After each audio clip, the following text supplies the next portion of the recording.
जय एस्ट्रो पाठशाला में आपका स्वागत है।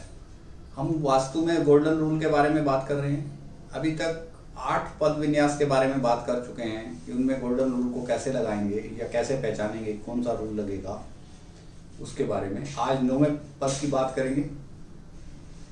ये जो 9वां पद है 2 हिस्सों में आता है। आधा ये आता है ईस्ट की तरफ और आधा आता है साउथ की तरफ। इस पद का नाम है अनिल या अनल, से अनिल भी कहा जाता है, अनल भी कहा जाता है। ये जो हिस्सा है अग्न्य कोण कहलाता है, इसके देवता अग्नि हैं। ये हिस्सा अग्न्य कोण कहलाया जाता है, इसके देवता अनिल हैं, इसके देवता अग्नि हैं। लेकिन जो पद का देव यहाँ पर नाम है अनिल है या अनल है, जैसा मैंने आपको बताया 2 हिस्सों में है। आधा ये ईस्ट में आता है, आधा साउथ में आता है। तो पहले तो इसके हिस्से के बारे में बात कर लेते हैं। सेंटर से जो उसका बनेगा एंगल उसको समझ लेते हैं, उसके बाद फिर आगे बढ़ते हैं। पूर्व साइड में ये 129 डिग्री 22 मिनट 30 सेकंड से शुरू होकर 135 डिग्री तक रहता है। उसके बाद अगला हिस्सा, इसका आधा हिस्सा जो है वो साउथ में चला जाता है। 135 डिग्री से शुरू होता है और वो 140 डिग्री 37 मिनट और 30 सेकंड तक उसमें देखा जाता है। तो इस हिस्से के 2 हिस्से हुए, जैसा आप चित्र में सामने देख रहे हैं अनिल को। बीच में एक डायगोनल लाइन है। जो पूर्व का हिस्सा है वो मैंने बताया 135 डिग्री तक है, और जो साउथ का हिस्सा है जो जैसा आप चित्र में देख रहे हैं वो 135 डिग्री के बाद वाला हिस्सा है। तो इस प्रकार हमने पहले तो इसके 2 हिस्से समझे। अब पहले हम ऐसी ही बात शिखी के बारे में भी कर चुके हैं। उसका एक हिस्सा नॉर्थ में आता था, दूसरा हिस्सा पूर्व में आता था। वही सेम यहाँ पर 2 हिस्से हो गए। तो सीधा सीधा इसका गोल्डन रूल ये है कि यहाँ पर गेट नहीं होना चाहिए। गोल्डन रूल कोई विशेष रूल नहीं है। गोल्डन रूल वो रूल है जो हमें फॉलो करना ही करना है, उसके बिना दिक्कत ही दिक्कत है। अगर उसको फॉलो नहीं किया तो परेशानियों का ढेर लग जाएगा।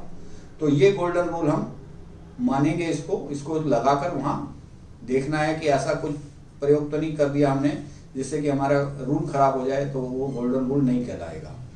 उसके लिए हमें क्या करना है, यहाँ पर मेन गेट नहीं बनाना। ना तो ईस्ट साइड में मेन गेट बनाना है, ना साउथ साइड में बनाना है।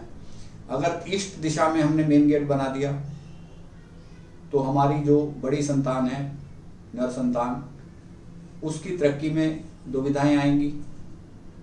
हमें शुगर हो जाएगी, बीपी हो जाएगा। ये जो शुगर होगी, बीपी होगा, कंट्रोलेबल होगा कि दवाई खाई तो कंट्रोल में हो गए। अगर इसी कोने को यहाँ पर हमने मेन गेट ना बनाकर दूसरी तरफ साउथ वाले हिस्से में बना दिया मेन गेट, तो यही प्रॉब्लम, शुगर जो है बड़ी वाली शुगर हो जाएगी कि जिसका नियंत्रण करना काफी मुश्किल होगा। शुगर जा रही है 400, 500, 600, 300, 200 फ्लक्चुएट, और बड़ी बीमारियां होंगी। ब्लड प्रेशर का रोग इतना बढ़ जाएगा और हमें कभी कभी कैंसर का भी रोग हो सकता है। तो इस हिस्से को भी हमें थोड़ा ध्यान से देखना चाहिए कि यहाँ पर मेन गेट दोनों तरफ नहीं होना चाहिए। ना तो ईस्ट की दिशा में होना चाहिए, ना साउथ की दिशा में होना चाहिए।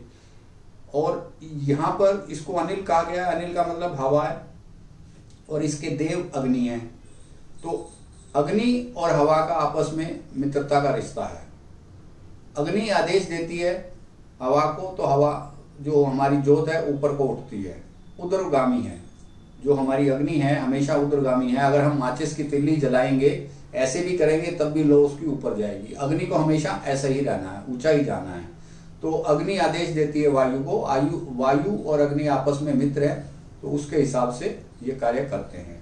तो कहीं कहीं इनको एक जैसा भी माना गया है, समान भी माना गया है। और अग्नि देव का कोना तो ये है ही। अग्नि में क्या है, काफी शक्ति है, भयंकर शक्ति है अग्नि में। अग्नि ऊपर को उठती है, इसमें कोई डाउट नहीं है, लेकिन उसमें शक्ति भी भयंकर है। अगर हमने शक्ति भयंकर का मतलब यहाँ पर क्या है कि अगर हमने कंट्रोल नहीं किया तो हमारे को नुकसान हो सकता है। जैसे यहाँ पर वास्तु के अंदर अमूमन किचन के बारे में बात की जाती है, तो कंसंट्रेशन का होना जरूरी है। यहाँ पर अगर अग्नि के ऊपर हमने ध्यान नहीं रखा तो हमारे खाने को, हमारी रोटी को वो जला भी सकती है और अच्छा भी बना सकती है। अगर हमने उसके ऊपर पूरा कंसंट्रेशन, एकाग्रता बनाकर रखी तो खाना अच्छा भी बनेगा। इससे अच्छा खाना किसी और कोने में नहीं बनेगा। तो ये भी इसकी एक विशेषता है कि इसके ऊपर ध्यान रखना जरूरी है। अग्नि के कोण में हम खाली अग्नि रसोई की बात नहीं करेंगे, और भी बहुत सारी चीजें हैं वहां पर करने के लिए। जैसे सुनार की जो कार्यशाला होगी वो इसी कोने में होती है, अच्छी मानी जाती है। लोहार की कार्यशाला इसी कोने में अच्छी मानी जाती है। जो हम बॉयलर लगाते हैं वो यहाँ पर ठीक है, जनरेटर यहाँ पर ठीक है रखने का स्थान। तराशने की चीज, जैसे कि हम नगों को तराशते हैं, कंसंट्रेशन का काम है, एकाग्रता का काम है। मैंने पहले भी आपको अभी बताया कि एकाग्रता यहाँ पर बहुत जरूरी है। रिफाइनरी का काम, लैब का काम, ये सब चीजें यहाँ पर कर सकते हैं। इसके अंदर कहने का, इस स्थान पर काम करने का मतलब है कि जितना भी आप बारीकी का काम करना चाहें आप कर सकते हैं, बशर्ते कि यह स्थान आपका साफ सुथरा हो। एंगल जो मैंने बताया उस एंगल में कोई कटिंग ना हो, कोई बढ़ा हुआ हिस्सा ना हो, कोई दबा हुआ हिस्सा ना हो, कोई वहां पानी का ज्यादा स्टोरेज ना हो, खड्डा नहीं होना चाहिए। इस तरह की सारी चीजों का हमें ध्यान रखना जरूरी होगा, तभी हम वहां पर सुविधापूर्वक काम कर सकेंगे। नहीं तो क्या होगा, हमारे काम में रुकावटें आएंगी, हम तरक्की नहीं कर पाएंगे। कैसे तरक्की नहीं कर पाएंगे? मान लो आपकी बेटी है, वो सितार बजाने का काम करती है, कंपटीशन लड़ती है, उसमें हर बार उसका दूसरा नंबर तीसरा नंबर आता है, पहले नंबर से वो चूक जाएगी क्योंकि सूक्ष्मता की कमी आ गई। आपकी बेटी यहाँ पर, अगर यहाँ पर सूक्ष्म हिस्से को देखते हैं, उस हिसाब से देखते हैं, अच्छी डांसर है, वो डांसर भी अच्छी है, लोग उसमें वाहवाही भी करते हैं, लेकिन वो प्रथम स्थान पर नहीं आती क्योंकि सूक्ष्मता वो ग्रहण नहीं कर पा रही।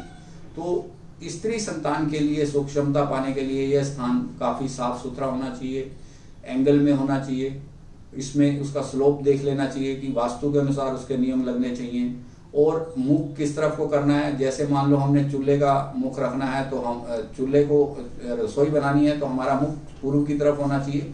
मतलब यहाँ स्त्री से मतलब मेरा खाना बनाने वाले से है, वहां पुरुष भी हो सकता है, किचन में पुरुष भी अपना कार्य कर सकता है किचन का, लेकिन उसका मुख पूर्व की तरफ होना चाहिए। अगर उसका मुख पूर्व की तरफ होगा तो खाना अच्छा बनेगा, और उसका मुख अगर साउथ की तरफ होगा, दूसरी डायरेक्शन में उसने मुख को कर लिया, तो उसमें नेगेटिविटी भर जाएगी। हर काम को वो चिढ़ कर करेगा, चिड़चिड़ाहट में करेगा, उसको काम करने में मजा नहीं आएगा, हर चीज के लिए पहले ना करेगा, ऐसा शो करेगा कि मजबूरी में उसको करना पड़ रहा है, और उसमें स्वाद नाम की चीज कम हो जाती है। उसमें जो उसका स्वाद का फल है वो काफी कमजोर पड़ जाता है। यहाँ पर जो हमारी बच्चियां बड़ी हो जाती हैं, टीनेजर क्रॉस कर जाती हैं, उनको यहाँ नहीं सोना चाहिए। उनके लिए नॉर्थ वेस्ट डायरेक्शन है, वो उसकी बात आगे करेंगे, लेकिन अभी यहाँ नहीं सोना चाहिए, इसलिए मैं उसके लिए बता रहा हूँ आपको, यहाँ नहीं सोना चाहिए। अगर हमें यहाँ पर सब अच्छा हो रहा है तो बहुत अच्छी बात है। अगर यहाँ कुछ परेशानियां आ रही हैं कार्य में तो हमें क्या करना चाहिए, उस जगह पर साउथ ईस्ट का जो कोना ये है, यहाँ पर हमें एक त्रिकोण लगाना चाहिए लाल रंग का, या किचन में कामधेनु का चित्र लगाना चाहिए, या माँ लक्ष्मी का भी चित्र लगा सकते हैं। अगर यदि हमें धन की समस्या है हमारे, क्योंकि ऐसी जगह खराब होने पर धन की समस्या, वित्तीय समस्या काफी हद तक हो जाती है, हमारी वाणी भी खराब होने लग जाती है, यह भी एक समस्या है। जब हमारी वित्तीय पोजीशन खराब होती है तो वाणी में भी क्रोधीपन बढ़ जाता है, आक्रामकता बढ़ जाती है, क्योंकि हमारे कार्य सही समय पर नहीं होते। ये सब चीजों का हमें ध्यान रखना चाहिए। तो इस प्रकार हम पहले तो इसको समझेंगे, इस कोने को बहुत अच्छे से। साउथ ईस्ट का जो कोना है, इसके देवता अनल है, मारुत जिसको कहते हैं, और अग्नि कोण है ये अग्नि कोण भी है। और अग्नि क्या कर सकती है, अग्नि अगर कंट्रोल से बाहर होगी तो बहुत बिगाड़ भी कर सकती है, और कंट्रोल में रहेगी तो हमारी चीजों को अच्छा भी कर सकती है। तो इसके बारे में हमें अच्छे से समझ लेना चाहिए। इसके एक तरफ अंतरिक्ष है, अंतरिक्ष के साथ ये जुड़ा हुआ हिस्सा है, और फिर दूसरी तरफ साउथ का हिस्सा शुरू हो जाएगा। अगली वीडियो में हम बात करेंगे साउथ डायरेक्शन की पदों के विन्यास के बारे में। तो यदि ये वीडियो आपको अच्छा लगा हो तो आप इसे लाइक करें, शेयर करें, और मेरे चैनल को भी सब्सक्राइब करें, जिससे कि मेरा आने वाला वीडियो सीधा आपको मिलता है।